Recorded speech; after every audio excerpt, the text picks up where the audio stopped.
Hello बच्चों, स्वागत है आप सभी का आपकी अर्थशास्त्र की ऑनलाइन क्लासेस में। तो आज मैं आप सभी के सामने उपस्थित हुई हूँ आपका 12वीं कक्षा का विषय लेकर, जो कि हमारा चैप्टर 11 है और जिसका नाम है पूर्ण प्रतियोगिता में पूर्ति का सिद्धांत। पूर्ण प्रतियोगिता में पूर्ति का सिद्धांत ये हमारा चैप्टर 11 है और इस चैप्टर की हमारी ये चौथी वीडियो है। 3 वीडियोस हम इसके पहले कर चुके हैं। तो आज अपने पूर्ति के सिद्धांत में हम पढ़ेंगे कि पूर्ति की मात्रा में परिवर्तन और पूर्ति में परिवर्तन क्या होता है। इन दोनों में अंतर भी हम कह सकते हैं, इन दोनों को हम अलग अलग क्या होते हैं ये भी हम कह सकते हैं।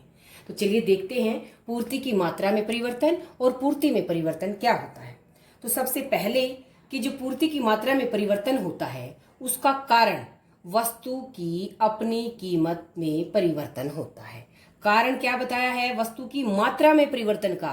जो वस्तु है उस वस्तु की खुद की कीमत, उस वस्तु की खुद की कीमत के बदलने के कारण अगर पूर्ति की मात्रा बदलती है तो उसे क्या कहेंगे? हम पूर्ति की मात्रा में परिवर्तन कहेंगे। दूसरा क्या था? पूर्ति में परिवर्तन। तो ये किस कारण होता है? ये वस्तु की अपनी कीमत में परिवर्तन के कारण नहीं, अन्य तत्वों में परिवर्तन के कारण होता है।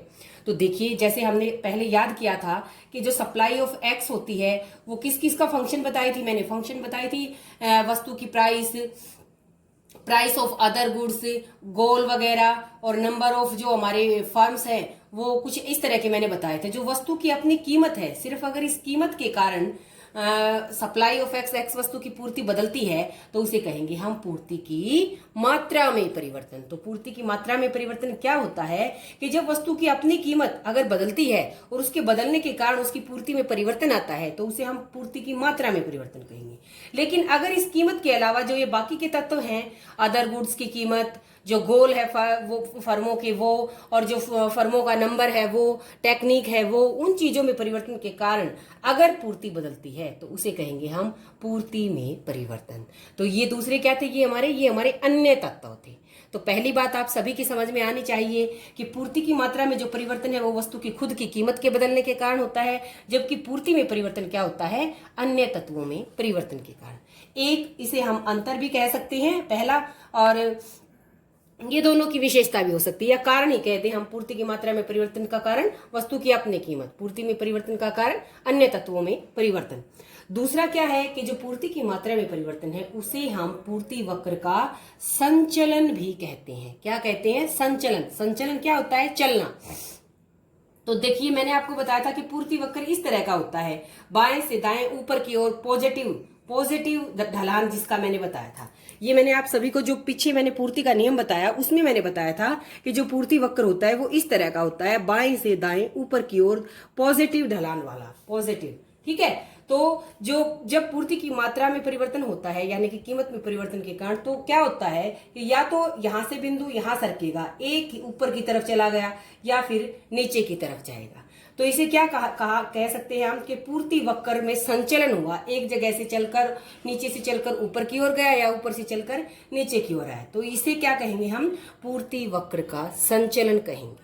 तो पूर्ति की मात्रा में जो परिवर्तन है उसका पहला मैंने आपको कारण बताया, वस्तु की अपनी कीमत में परिवर्तन के कारण, और इसका जो दूसरा नाम है, हम नाम भी कह सकते हैं इसे, वो इसे क्या कहते हैं? पूर्ति वक्र का संचलन कहते हैं। संचलन का अर्थ मैंने आपको बताया है कि एक ही पूर्ति वक्र पर ऊपर की ओर जाना या नीचे की ओर जाना, उसे हम पूर्ति वक्र का संचलन कहेंगे। तो जब पूर्ति की मात्रा में परिवर्तन होता है तो पूर्ति वक्र या तो ऊपर की तरफ जाएगा, पूर्ति वक्र हमारा वही रहेगा, या तो वही वक्र ऊपर की तरफ जाएगा या नीचे की तरफ आएगा। तो इसका दूसरा नाम क्या हो गया? पूर्ति वक्र का संचलन।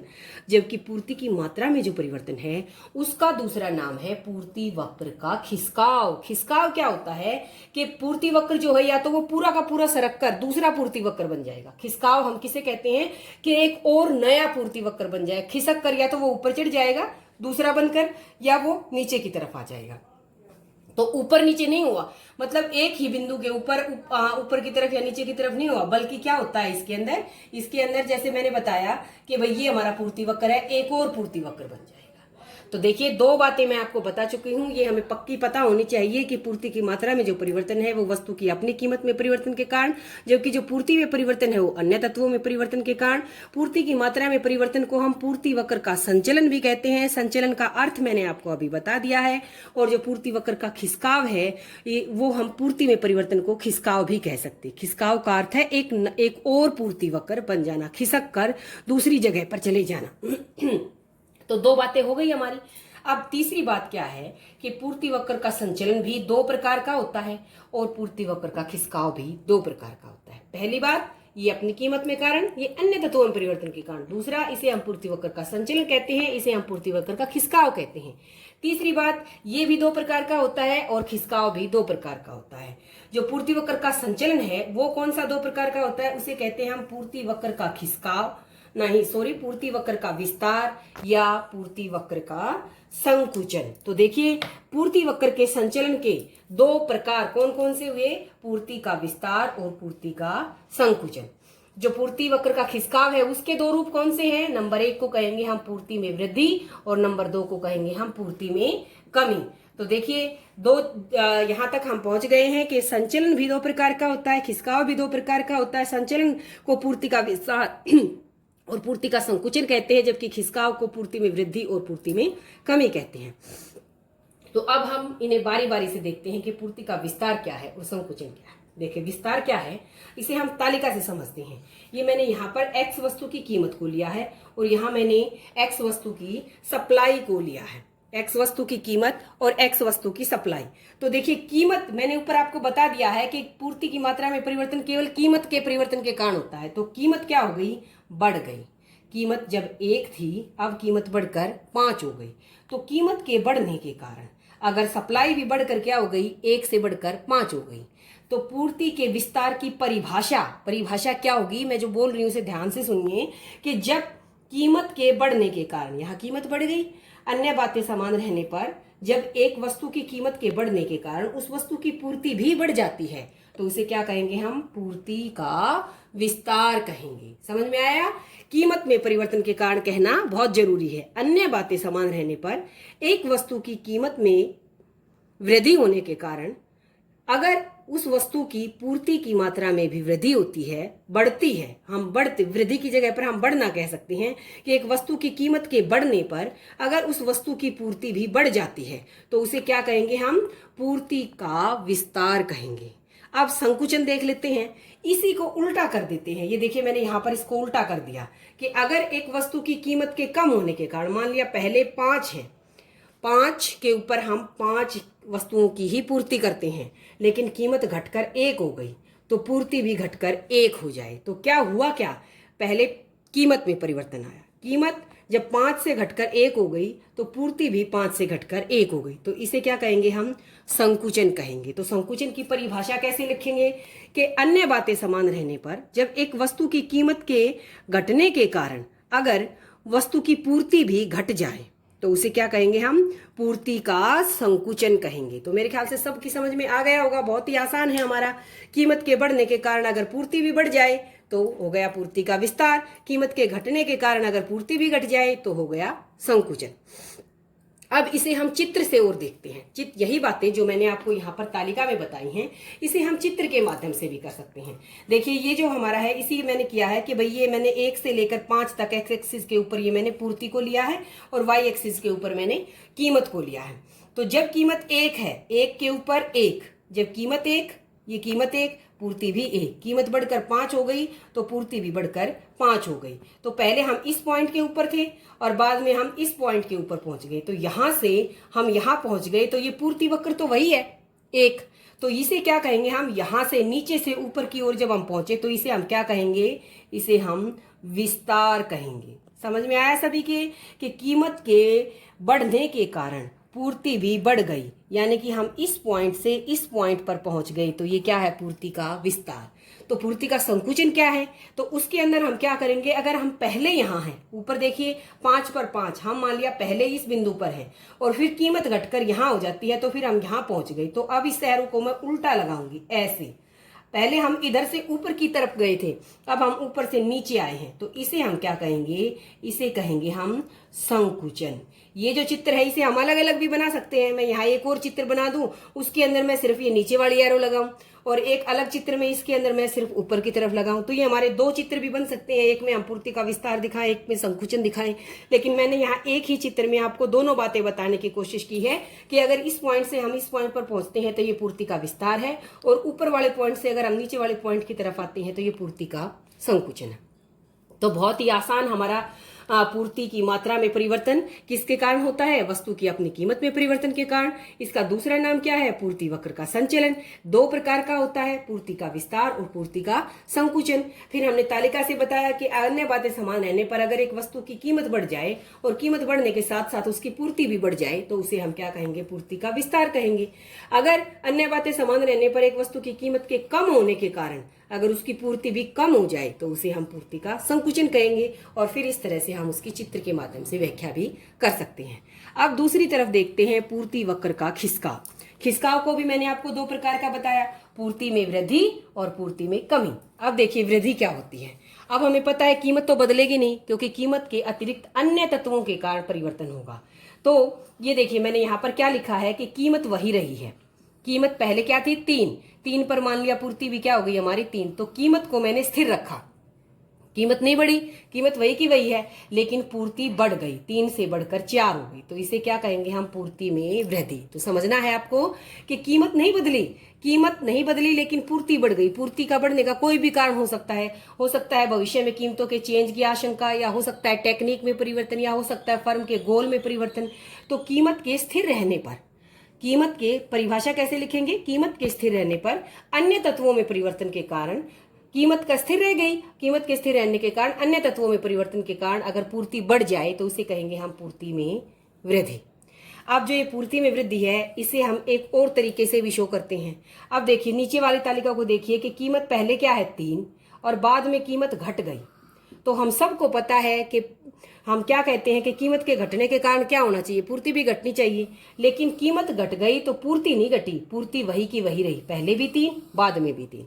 तो इसे तो कहते हैं हम कीमत के समान रहने पर पूर्ति का बढ़ना, और इसे कहेंगे हम कीमत के कम होने पर पूर्ति का बढ़ना। कीमत घट गई, कम हो गई, लेकिन पूर्ति हमारी तब भी वही रही, तो ये भी क्या है? इसे भी हम वृद्धि कहेंगे। तो मेरे ख्याल से आपकी समझ में आ जाना चाहिए कि कीमत के घटने के कारण पूर्ति घटनी चाहिए थी, लेकिन पूर्ति नहीं घटी, पूर्ति वही की वही रही। तो ये भी क्या कहलाएगी? एक तरह से पूर्ति में वृद्धि कहलाएगी। ठीक है, तो पूर्ति में वृद्धि कीमत के अतिरिक्त अन्य तत्वों में परिवर्तन के कारण अगर पूर्ति बढ़ जाए तो उसे कहेंगे हम पूर्ति में वृद्धि। कीमत अगर घट जाए लेकिन फिर भी पूर्ति वही बनी रहे तो भी उसे क्या कहेंगे? हम पूर्ति में वृद्धि कहेंगे। अब पूर्ति में कमी देखते हैं, इसी चीज को करेंगे। देखिए कीमत पहले भी 3, बाद में भी 3, लेकिन कीमत के स्थिर रहने पर पूर्ति क्या हो गई? घट गई। कीमत स्थिर रही, यानी कि कीमत के स्थिर रहने पर अन्य तत्वों में परिवर्तन के कारण पूर्ति घट गई, तो इसे कहेंगे हम पूर्ति में कमी। इसे भी दो तरीके से दिखा सकते हैं कि मान लिया कीमत अब क्या हुई? घटी नहीं, कीमत बढ़ गई, लेकिन कीमत के बढ़ने के बाद भी पूर्ति वही रही। वैसे तो क्या होना चाहिए था? हमें पता है पूर्ति का नियम क्या कहता है कि कीमत के बढ़ने पर पूर्ति बढ़नी चाहिए, लेकिन पूर्ति नहीं बढ़ी, अब भी ये वही रही, तो इसे हम क्या कह सकते हैं? ये भी पूर्ति में कमी है। तो मैंने आपको दो तरीके बताए, कीमत के समान रहने पर पूर्ति का बढ़ना और कीमत के घटने पर पूर्ति का समान रहना। ऐसे ही कमी में भी मैंने ये दो बातें बताई। तो ये होती हैं पूर्ति में वृद्धि और पूर्ति में कमी। अब इसे भी हम चित्र के माध्यम से देख सकते हैं। देखिए मैंने यहाँ पर चित्र बनाया है, ये एक्स एक्सिस के ऊपर वैसे ही मैंने सप्लाई को लिया है और यहाँ पर हमारी वही कीमतें हैं, प्राइस है। अब देखिए जब क्या बताया 3 है कीमत तो सप्लाई भी 3 है, तो ये भी 3 ये भी 3, यानी कि हम इस पॉइंट के ऊपर है, तो इस पॉइंट के ऊपर है, तो ये बन गया हमारा पहला सप्लाई कर्व। अब क्या हो गया? कीमत 3 है लेकिन क्या हो गया? पूर्ति बढ़ गई, तो कीमत तो 3 ही रखेंगे लेकिन पूर्ति को बढ़ा देंगे, तो पूर्ति बढ़ गई तो वक्र यहाँ पर पहुंचेगा। अब ये बिंदु है, तो इस बिंदु के लिए हमें ऐसे पूर्ति वक्र बनाना पड़ेगा। तो ये क्या हो गया? इस तरफ सरक गया ना, ये हमारा बायां साइड और ये हमारी दाईं साइड। तो दाईं तरफ ये क्या है? ये पूर्ति में वृद्धि है। क्या है ये? पूर्ति में वृद्धि। किस कारण हुई है पूर्ति में वृद्धि? कि कीमत समान रही, कीमत वही 3 है लेकिन पूर्ति बढ़ गई, ये बढ़ गई पूर्ति, इतनी सारी पूर्ति बढ़ गई, कीमत हमारी वही है, तो ये क्या है? पूर्ति में वृद्धि। अगर इसका उल्टा करें हम, पहले यहाँ हो और कीमत के वही रहने पर अगर घट जाए ये, ठीक है, तो उसे क्या कहेंगे, तो फिर हम इस तरफ की एरो लगाएंगे, तो उसे क्या कहेंगे हम, पूर्ति में कमी। मैं आपको दिखा देती हूँ इसको भी करके कि मान लिया, देखिए ये जैसे कैसे है, पूर्ति में कमी को कैसे शो करेंगे हम, कि ये वाला पॉइंट देखते हैं, 3 के ऊपर 3, हम इस स्थिति पर हैं। अब क्या हो जाता है कि कीमत 3 ही है लेकिन पूर्ति घटकर 2 हो गई, तो देखिए क्या कैसे होएगा, ये 2 है और ये तो वही 3 है, तो अब क्या हो गया, ऊपर की तरफ सरक गया। तो ये क्या है, ये जो इतनी सारी आई है, ये कमी आई है, पूर्ति में कमी आई है। तो देखिए मेरा कहने का अर्थ क्या था कि जब पूर्ति में वृद्धि होती है, अभी हमने बनाकर देखा, पूर्ति वक्र में जब वृद्धि होती है तो पूर्ति वक्र खिसक कर इस तरफ जाता है, राइट साइड दाईं तरफ जाता है, और जब पूर्ति में कमी होती है तो ये ऊपर की तरफ बाईं तरफ जाता है। तो ये बात हमें याद रखनी है, समझनी है कि पूर्ति में वृद्धि के कारण हमारा पूर्ति वक्र दाईं तरफ जाएगा, इस तरफ जाएगा, और पूर्ति में कमी होने के कारण वो बाईं तरफ ऊपर की तरफ सरक कर जाएगा। तो ये हुई हमारी पूर्ति वक्र का खिसकाव, जिसके 2 मैंने बताए, 2 तरह का होता है, पूर्ति में वृद्धि और पूर्ति में कमी। अन्य तत्वों में परिवर्तन के कारण ये होता है, और इसको 2 रूपों में मैंने बताया, जबकि हमारा जो पूर्ति का वक्र का संचलन था उसका एक ही रूप था। यहाँ कीमत के समान रहने पर पूर्ति का बढ़ना और कीमत के कम होने पर पूर्ति का समान रहना, ये वृद्धि, और कीमत के समान रहने पर पूर्ति में कमी होना या कीमत के बढ़ने पर भी पूर्ति का समान रहना पूर्ति में कमी कहलाएगा। अब आता है कि जो पूर्ति में वृद्धि है और कमी है, इसका कारण क्या है। इसका कारण तो हमें पता है, वस्तु की अपनी कीमत में परिवर्तन के कारण। इसके क्या क्या कारण हैं, अन्य तत्व कौन कौन से हैं, तो अन्य तत्वों का हमें पता है क्या क्या कारण है इसके। सबसे पहला कारण, तकनीक बदल जाए। वस्तु की कीमत तो स्थिर है, तकनीक में सुधार आ गया तो क्या हो जाएगा, वृद्धि हो जाएगी, नीचे की तरफ सरक जाएगा वक्र। अगर कीमत तकनीक पहले से घट गई, कमी आ गई, तो ऊपर की तरफ सरक जाएगा। दूसरा कारण क्या हो सकता है, उत्पादन के साधनों की कीमत। अगर उत्पादन के साधन पहले की तुलना में महंगे हो गए तो क्या आएगा, लागतें बढ़ेगी, पूर्ति घटेगी, तो साधनों के महंगे होने के कारण क्या होगा, पूर्ति वक्र ऊपर की तरफ सरकेगा, पूर्ति में कमी आएगी। लेकिन अगर हमारे साधन सस्ते हो जाते हैं या उत्पादन के साधनों की लागत में कमी होने के कारण क्या हो जाएगी, लागत में कमी आ जाएगी, तो पूर्ति वक्र राइट साइड में दाईं तरफ सरकेगा। तो और कारण क्या हो सकता है, प्रतियोगी या जो अन्य वस्तुएं थी उनकी कीमतों में परिवर्तन। अगर उनकी कीमतें सस्ती हो गई तो क्या होएगा, अगर उनकी कीमतें घट गई, सस्ती हो गई, तो क्या होएगा, लोग उन्हें ज्यादा खरीदेंगे, तो पूर्ति वक्र बाईं तरफ जाएगा। और अगर वे वस्तुएं महंगी हो जाती हैं तो पूर्ति वक्र इस तरफ सरकेगा। ठीक है, अब फर्मों, ऐसे ही फर्मों की संख्या, उद्देश्य, भविष्य में कीमतें, अनुदान, कर, ये सब किसको प्रभावित करते हैं, पूर्ति की मात्रा में परिवर्तनों को प्रभावित करते हैं। जब फर्मों की संख्या बढ़ती है तो पूर्ति भी बढ़ती है और ये दाईं तरफ सरकेगा, संख्या घटेगी तो पूर्ति में भी कमी आएगी। ऐसे ही उद्देश्य, अगर लाभ को बढ़ाना है तो या बिक्री को बढ़ाना है, इसके आधार पर भी परिवर्तन हो सकता है। भविष्य में कीमतों के आधार पर भी, अनुदान जितने ज्यादा दिए जाएंगे पूर्ति उतनी बढ़ेगी, जबकि टैक्स जितने अधिक लगाए जाएंगे पूर्ति में उतनी ही कमी आएगी। तो ये हमारा आज का विषय मैंने आपको लगभग पूरा बता दिया है। बहुत ही आसान विषय था। मांग वाले चैप्टर में भी हमने बिल्कुल ऐसे ही पढ़ा था। पूर्ति की मात्रा में परिवर्तन का कारण वस्तु की अपनी कीमत, पूर्ति में परिवर्तन का कारण अन्य तत्वों में परिवर्तन। इसका नाम दूसरा पूर्ति वक्र का संचलन और पूर्ति में परिवर्तन का दूसरा नाम पूर्ति वक्र का खिसकाव। ये पूर्ति का विस्तार और संकुचन, इसके 2 रूप, और इसके 2 रूप है पूर्ति में वृद्धि और कमी। तालिका को और चित्रों को आपको अच्छे से समझना है। एक ये बात सबसे इंपॉर्टेंट है, जो शिफ्टिंग ऑफ सप्लाई है, कि शिफ्ट कब होएगा, दाईं तरफ शिफ्ट कब होएगा, जब पूर्ति में वृद्धि होएगी। पूर्ति वक्र दाईं तरफ कब सरकेगा, जब पूर्ति में वृद्धि होगी, और बाईं तरफ कब सरकेगा, जब पूर्ति में कमी आएगी। तो आज के लिए इतना ही। आप सभी का वीडियो देखने के लिए, समझने के लिए बहुत बहुत धन्यवाद।